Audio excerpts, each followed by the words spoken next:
اعوذ باللہ من الشیطان الرجیم بسم اللہ الرحمن الرحیم۔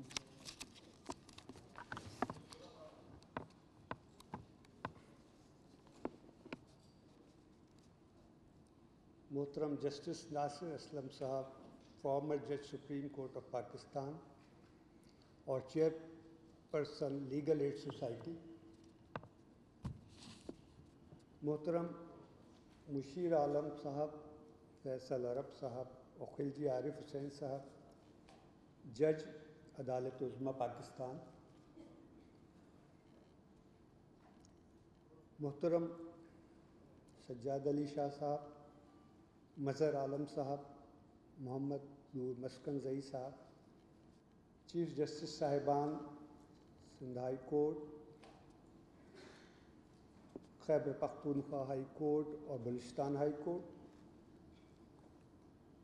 دیگر معزز جج صاحبان عدالت عالیہ سندھ اور فیڈرل شریعت کورٹ، بیرون ملک سے آئے ہوئے معزز مہمانان گرامی، قانون کے پیشے سے منسلک دیگر معزز مہمانان گرامی، خواتین و حضرات، السلام علیکم۔ آج کی اس پروقار کانفرنس بعنوان national round table on judicial education کے انعقاد کے موقع پر مجھے اس میں شرکت کی دعوت دینے پر میں منتظمین کا دل کی گہرائیوں سے مشکور ہوں۔ اس کانفرنس میں شرکت کے دوران مجھے نہ صرف بحیثیت چیف جسٹس عدالت عظمیٰ پاکستان اپنے خیالات کا اظہار کرنے کا موقع ملا ہے، بلکہ دیگر شرکاء کے خیالات سننے کا بھی موقع ملے گا۔ اس طرح امید کی جا سکتی ہے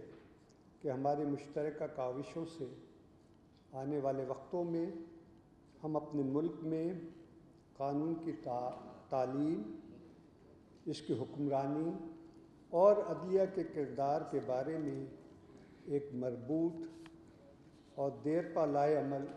مرتب کرنے میں کامیاب ہو سکیں گے۔ جیسا کہ آج مجھ سے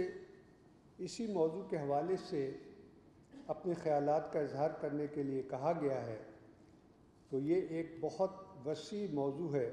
جس کو سمجھنے اور اپنا نقطہ نظر پیش کرنے کے لیے کافی وقت درکار ہوگا۔ بہرحال میں اس بات کی پوری کوشش کروں گا کہ اس موضوع پر اپنا نقطہ نظر مختصر ترین وقت میں بیان کر سکوں۔ یہ بات میرے لیے بلکہ ہم سب کے لیے باعث مسرت ہے کہ آج کے موضوع کی تقریب کی اہمیت کا احساس کرتے ہوئے اس سلسلے میں اپنی مربوط کوششوں کو ایک نئے جوش اور ولولے کے ساتھ آغاز کیا ہے۔ کوئی وجہ نہیں کہ اگر ہم کسی بھی اہم موضوع پر کھلے ذہن اور مثبت سوچ کی بنیاد پر کوئی مباحثہ کرتے ہیں تو ہمیں اس موضوع سے متعلق ایک سے ایک بہتر تجاویز کا جائزہ لینے کا موقع ملتا ہے۔ یہی کچھ صورتحال آج کے موضوع بحث عنوان کی ہے۔ بہت سے تجربہ کار قانون دان اور محققین اس سے پہلے اس بارے میں اپنے خیالات کو اس سسٹم کی بہتری کے لیے مختلف زاویوں سے پیش کرتے رہے ہیں، لیکن ان تمام خیالات کا محور ہمیشہ قانون کے حکمرانی پر مذکور رہا ہے۔ مسلم قانون دانوں نے اپنے مخصوص پس منظر کی روشنی میں اپنے خیالات کا اور تجربات کا اظہار کیا ہے، اور اسی طرح مغربی قانون دانوں نے قانون کی حکمرانی کی اپنی تشریح پیش کی ہے۔ بہرحال اپنی مقصدیت کے حصول کے لیے ان سب کا نقطہ نظر بحیثیت مجموعی ایک ہی رہا ہے۔ جہاں تک اس سلسلے میں انسانی بنیادی حقوق کا تعلق ہے، اس کی بہت واضح اور تفصیلی تشریح ہمارے آئین کے حصہ دوم میں کی گئی ہے، جو ہمارے نظام عدل کی روح ہے اور جس سے متصادم کوئی قانون یا عدالتی نظام نہیں چل سکتا۔ کوئی وجہ نہیں کہ اگر ہم اپنے ارادوں میں مخلص ہیں تو ہم اس سے متعلقہ مسائل کا معقول حل تلاش نہ کر سکیں اور جن خامیوں کی نشاندہی کی جائے اس کا سدباب نہ کر سکیں۔ اگر ہم آج کے عنوان قانون کی حکمرانی یعنی رول آف لا اور عدلیہ کا کردار رول آف جوڈیشری کا بغور الگ الگ جائزہ لیں تو آپ دیکھیں گے کہ قانون کی حکمرانی کے بابت کوئی ایسی واضح تشریح نہیں کی جا سکتی جو اس کے تمام پہلوؤں کو اپنے اندر سمو لے اور جس پر تمام لوگ متفق ہو جائیں۔ مختلف قانون دان و محققین نے وقتاً فوقتاً اس سلسلے میں اپنا نقطہ نظر پیش کیا ہے، لیکن مقصدیت کے لحاظ سے یہ بات بہت واضح ہے کہ کسی بھی مہذب معاشرے میں یہ ریڑھ کی ہڈی کی حیثیت رکھتا ہے اور اس پر عمل درآمد کی ذمہ داری صرف عدلیہ نہیں بلکہ پورے معاشرے پر مشترکہ طور پر عائد ہوتی ہے۔ اس طرح جب ہم عدلیہ کے کردار کو قانون کی حکمرانی کے تناظر میں دیکھتے ہیں تو یہ بھی ایک بہت وسیع موضوع ہے جس پر مباحثے کے لیے ایک طویل وقت درکار ہے۔ مختصراً یہ کہا جا سکتا ہے کہ مقننہ، انتظامیہ، اس سے متعلقہ دیگر ادارے اور عدلیہ کو مشترکہ طور پر اپنا اپنا کردار ادا کرنے کی ضرورت ہے، اور یہ اسی صورت میں ممکن ہے کہ ملک میں قانون کی مکمل حکمرانی ہو اور اس سلسلے میں عدالتیں اپنا بھرپور کردار ادا کر سکیں۔ یہ ہمارے ملک کا ایک بڑا المیہ ہے کہ باوجود اس کے کہ ہمارے ملک کے قیام کو 68 سال گزر چکے ہیں، ہم بہت سی نہایت بنیادی اور اہم قومی معاملات پر نہ تو کوئی متفقہ لائحہ عمل مرتب کر سکے ہیں اور نہ ہی اس سلسلے میں کوئی طویل مدتی منصوبہ بندی کی ہے۔ قانون کی حکمرانی کے حوالے سے قانون کی تعلیم اور اس سے متعلق پیشہ ورانہ امور بالشمول نظام عدل بھی ہمارے ملک میں کچھ اسی قسم کی صورتحال سے دوچار ہے، جن کی وجوہات کی ایک طویل فہرست مرتب کی جا سکتی ہے۔ اس سلسلے میں سب سے پہلے تو ہمیں اپنے ملک کی آبادی کے حوالے سے مروجہ بنیادی تعلیم کے نظام کا جائزہ لینا ہوگا۔ آپ میں سے اکثر لوگ بخوبی واقف ہوں گے کہ حالیہ جمع کردہ اعداد و شمار کے مطابق ہمارے ملک جس کی آبادی 19 کروڑ سے تجاوز کر چکی ہے، اس میں تعلیم یافتہ لوگوں کی تعداد 58% ہے، لیکن اس سے زیادہ فکر مندی کی بات یہ ہے کہ جن لوگوں کو ہم تعلیم یافتہ لوگوں کے زمرے میں شمار کرتے ہیں ان کا معیار تعلیم کیا ہے۔ میرے خیال میں مجموعی طور پہ دیکھا جائے تو نہ صرف مڈل بلکہ میٹرک، انٹر اور یہاں تک کہ گریجویشن کے لیول تک بالخصوص پبلک سیکٹر میں اور دیہی علاقوں میں معیار تعلیم اتنا فرسودہ اور پست ہے کہ یہ سرٹیفکیٹس اور ڈگریاں لینے والے حضرات نہ تو کسی بات کسی زبان پر اتنا عبور رکھتے ہیں کہ اپنے خیالات کا پورا اظہار تحریری طور پر یا کسی اور طریقے سے کر سکیں، اور نہ ہی ان میں عمومی علمی قابلیت کا وہ معیار ہے جس سے یہ پتہ چل سکے کہ جو تعلیم انہوں نے حاصل کی ہے اس کے ذریعے انہیں دنیا کے عام معلوماتی اور سماجی زمرے میں کچھ آگاہی حاصل ہے۔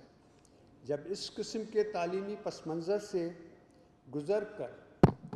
ایک فارغ التحصیل طالب علم قانون کی تعلیم حاصل کرنے کے لیے کسی ادارے میں داخلہ لیتا ہے تو اسے ان تمام وجوہ کی بنیاد پر بے پناہ عملی مشکلات مسائل کا سامنا کرنا پڑتا ہے، بالخصوص اس وجہ سے کہ بنیادی طور پہ قانون کا پیشہ اس چیز کا متقاضی ہے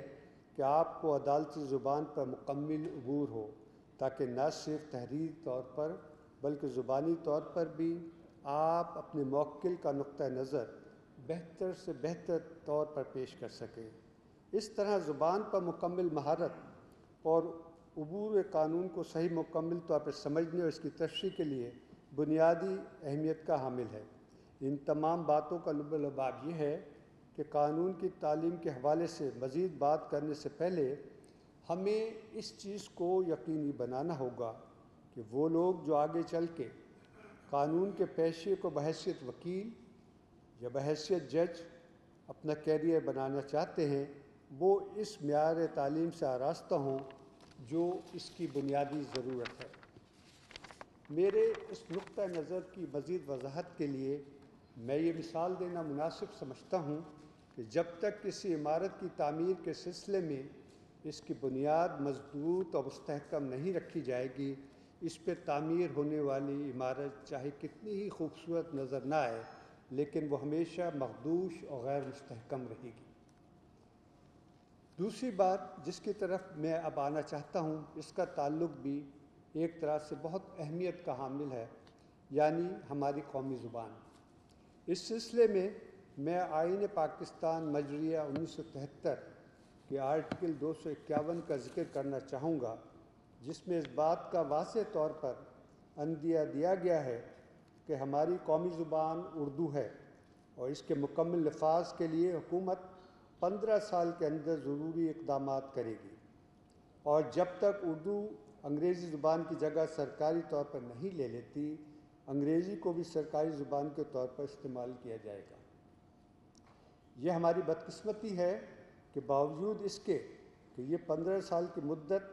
سن 1988 میں پوری ہو گئی اور اب مزید 27 سال کا وقت گزر چکا ہے، ہم عوام سے کیے ہوئے اپنے آئینی وعدے کو پورا نہیں کر پائے ہیں۔ آج پاکستان کے مختلف صوبوں میں سوائے سندھ قومی زبان کے نفاذ کے سلسلے میں کچھ نہ کچھ عملی اقدامات کیے جا رہے ہیں اور ذیلی عدالتوں میں اس سلسلے میں کافی حد تک کامیابی اور پیش رفت بھی ہوئی ہے، یہاں تک کہ حال ہی میں عدالت عظمیٰ پاکستان نے بھی اپنے کچھ فیصلے قومی زبان میں صادر کیے ہیں تاکہ اس کی اہمیت کو واضح طور پہ اجاگر کیا جا سکے۔ یہ بات میرے 40 سال سے زائد عرصے کے تجربے کے مشاہدے میں آئی ہے کہ ایک طرف تو اکثر جج صاحبان انگریزی پر ناکافی عبور ہونے کی وجہ سے اپنے فیصلے لکھتے ہوئے اپنا نقطہ نظر بیان کرنے میں خاصی دشواری محسوس کرتے ہیں، تو دوسری طرف وکلا حضرات بھی مقدمات کی پیروی کے دوران اس قسم کی مشکلات سے دوچار رہتے ہیں۔ وقت آ گیا ہے کہ اس حقیقت کو پیش نظر رکھتے ہوئے ہمیں ایک حتمی فیصلہ کرنا ہوگا کہ آیا اپنے موجودہ عدالتی نظام اور قانونی تعلیمات کو مکمل طور پر اپنی قومی زبان میں رائج کرنا چاہتے ہیں تاکہ اس قسم کی مشکلات پر جو بنیادی حیثیت کے حامل ہیں قابو پایا جا سکے، یا ماضی میں غلامی کی علامت کے طور پر انگریزی کو اشد ضروری سمجھتے ہوئے، یعنی انڈسپینسیبل سمجھتے ہوئے اس سے جاری رکھا جائے۔ اس سلسلے میں یہ بات قابل ذکر ہے کہ سوائے دنیا کے چند ممالک کے جو ماضی میں کامن ویلتھ کا حصہ رہے ہیں، ہر ملک میں قانونی تعلیمات کا نظام اور عدالتی نظام اپنی قومی زبان میں رائج ہے۔ میری ذاتی رائے میں آئین کی 251 کی پاسداری کرتے ہوئے ہمیں اس سلسلے میں مزید کسی ہچکچاہٹ یا تذبذب کا شکار نہیں ہونا چاہیے کہ ہم اپنے عدالتی نظام کو بتدریج اور جلد از جلد اردو زبان میں منتقل کریں تاکہ کسی بھی حیثیت سے قانون کے پیشے سے منسلک حضرات انگریزی زبان پر کم عبور رکھنے کی پریشانی سے نجات حاصل کر سکیں۔ یہاں یہ بات اور بھی میں کہنا چاہوں گا اس سے تعلق رکھنے کی بنیاد پر کہ ہمارے ملک میں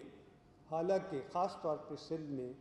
تمام عدالتی کارروائی انگریزی زبان میں کی جاتی ہے، لیکن سوائے 2 سے 5% ان وکلا حضرات کے جن کو بہتر تعلیمی اداروں سے تعلیم حاصل کرنے کا موقع ملتا ہے یا بیرون ملک جا کے تعلیم حاصل کرنے کا موقع ملتا ہے، یہ مسائل بہت اہمیت کے حامل اور بنیادی اہمیت کے حامل ہیں جو حل طلب ہیں۔ تیسری بات جس کی طرف میں اب آنا چاہتا ہوں اس کا تعلق میں مروجہ نظام تعلیم برائے قانون سے ہے۔ اس سلسلے میں سب سے پہلے تو میں ذکر کرنا چاہوں گا کہ گزشتہ 2-3 دہائیوں میں بے شمار پرائیویٹ لاء کالجز کے قیام کے نتیجے میں ماسوائے چند اداروں کے قانون کا معیار تعلیم شدید انحطاط کا شکار ہوا ہے۔ اس کی بنیادی وجہ یہ ہے کہ حکومتیں اور وہ قانونی تنظیمیں جن پر یہ بھاری ذمہ داری عائد ہوتی ہے وہ اس سلسلے میں اپنے مثبت کردار کو ادا کرنے میں ناکام رہی۔ آج اگر ہم اس بات پر متفق ہو جائیں کہ ہمیں قانون سے متعلق تعلیمات کے شعبے کو مزید تباہی سے بچانا ہے تو اس سلسلے میں ہنگامی بنیادوں پر عملی اقدامات کرنا ہوں گے، اور اس کے لیے ایسے تمام قانونی تعلیم سے منسلک اداروں کے رجسٹریشن کا ان کی کارکردگی کو مد نظر رکھتے ہوئے دوبارہ سے جائزہ لینا ہوگا، جن کا قیام اس مدت میں مشکوک حالات میں عمل میں آیا ہے۔ اسی طرح دیگر پیشہ ورانہ ڈگریوں یعنی ڈاکٹری کی ڈگری MBBS یا انجینئرنگ BE کے مطابقت رکھتے ہوئے قانون کی ڈگری حاصل کرنے کے کورس کو بھی 5 سالہ کرنا ہوگا، جو کہ انٹرمیڈیٹ کے بعد سے رائج ہو۔ مزید بہتری کے لیے ہمیں تمام اس قسم کے تعلیمی اداروں میں اس چیز کو یقینی بنانا ہوگا کہ تجربے کار اور بہتر اساتذہ اس سلسلے میں اپنی خدمات پیش کریں اور اپنا کردار ادا کریں۔ جہاں تک لاء کالج کے نصاب تعلیم کا تعلق ہے، اس سلسلے میں بھی بہتری کی بہت گنجائش موجود ہے۔ اس کے لیے اس بات پر بھی توجہ دیتے ہوئے عملی اقدامات کی ضرورت ہے۔ اکثر دیکھنے میں آیا ہے کہ بار کونسلز ایکٹ کے تحت وکالت کے پیشے سے منسلک ہونے سے پہلے پیپلیج کے ریکوائرمنٹ کو بھی ایک فارملٹی کے طور پر لیا جاتا ہے اور مصالحانہ رویہ اختیار کرتے ہوئے ان چیزوں کو جو کہ نہایت اہمیت کے حامل ہے درگزر کر دیا جاتا ہے۔ غرض یہ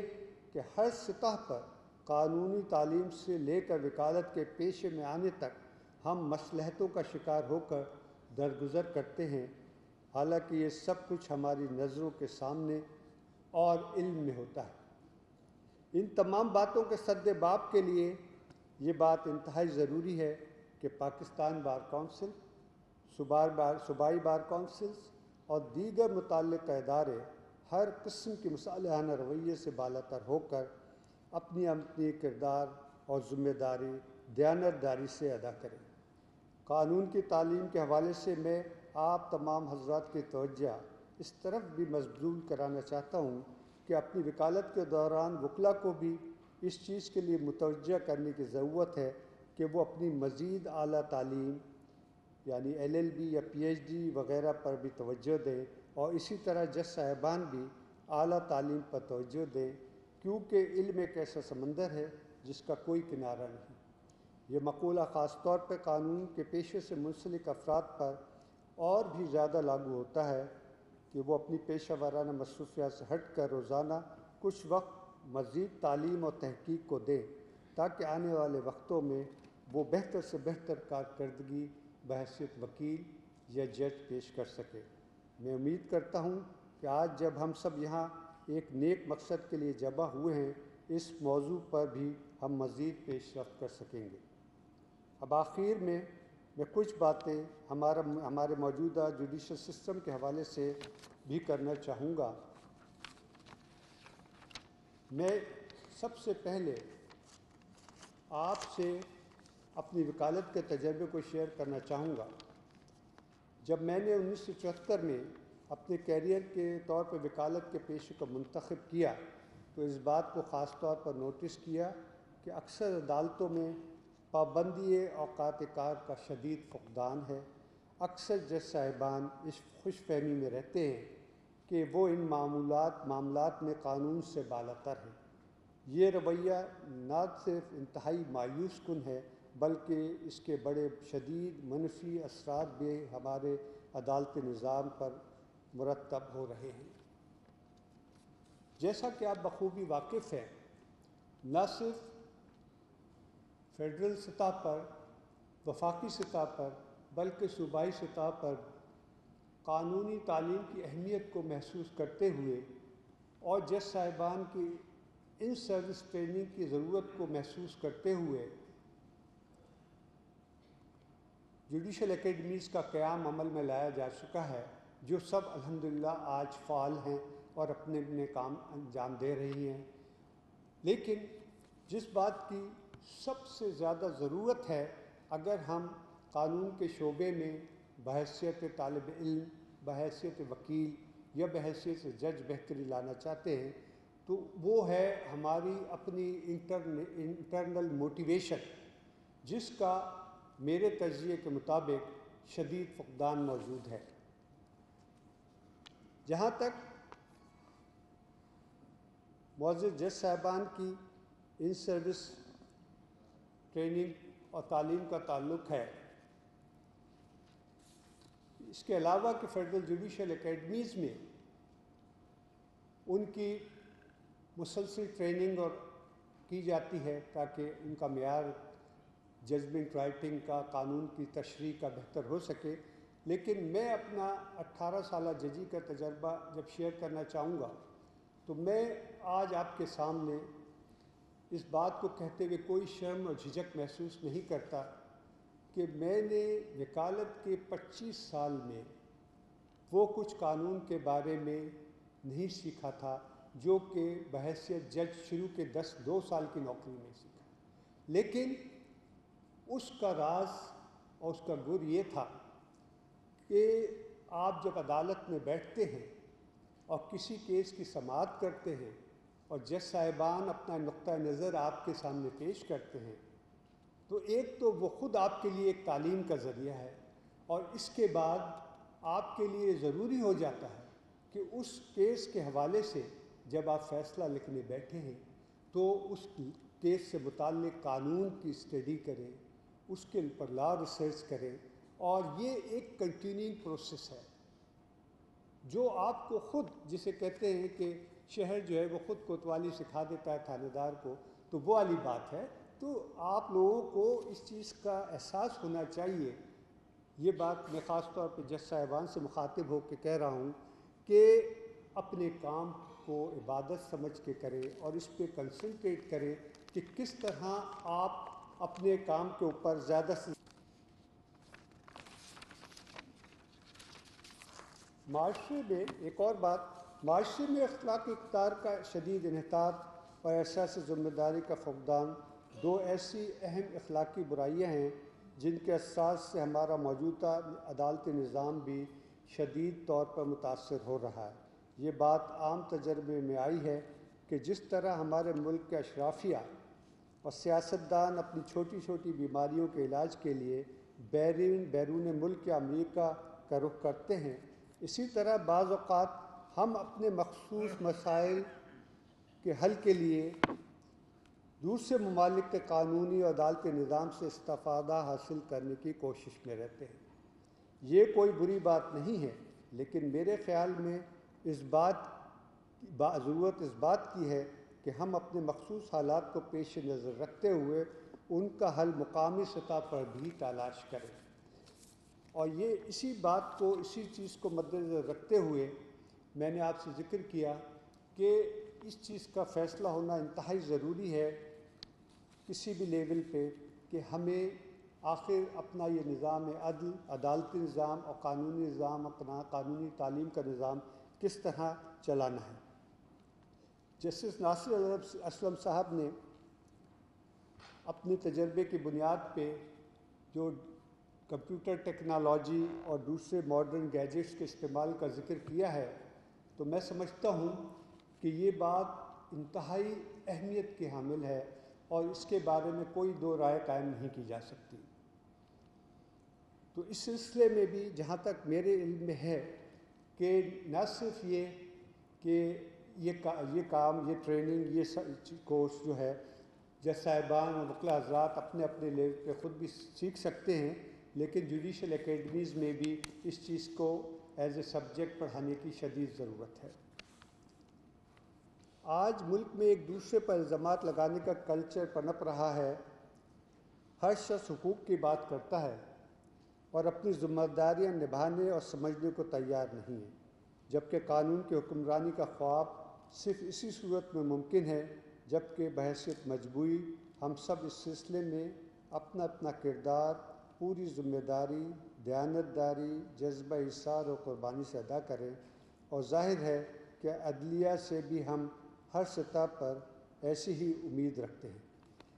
انہی الفاظ کے ساتھ میں آج کی اپنی تقریر کا اختتام کرتا ہوں اور امید کرتا ہوں کہ آنے والے سیشنز میں